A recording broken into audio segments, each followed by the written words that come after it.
It was a lovely day on the island of Sodor. The air was crisp, and there wasn't a cloud in the sky. "Thomas, I'm giving you a much-needed tune-up, my friend," said Sir Topham Hatt. "Oh boy, thanks!" "Now, as soon as I put your brakes back in, you'll be as good as..." Wait. Am I moving? Am I moving or are the trees moving? What'd you say about my brakes? You took about what?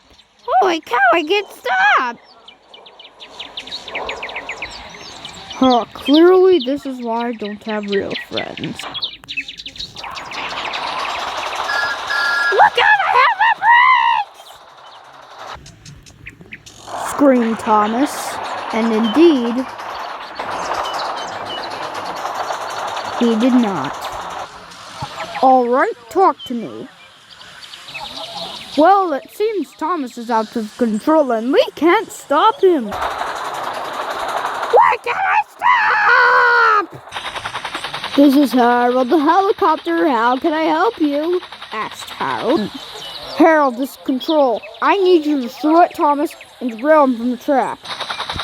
"Shoot at Thomas?" "Shoot at Why, I couldn't. Thomas is my friend." "Well, your friend is about to crash headfirst into a nearby town." "Ugh, this is why I never work with talking machines." "Well, you know what they say. Never send a smiley helicopter out to do an action star's work." "Nobody says that." "Anyways, what's his cargo?"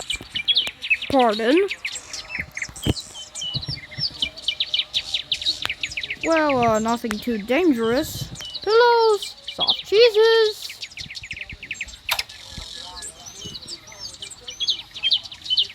"And a nuclear bomb." "A nuclear bomb? And soft cheeses? Sheesh, were you even listening?" "Alright, come on. I've got a train to catch." "Oh, that's just terrible."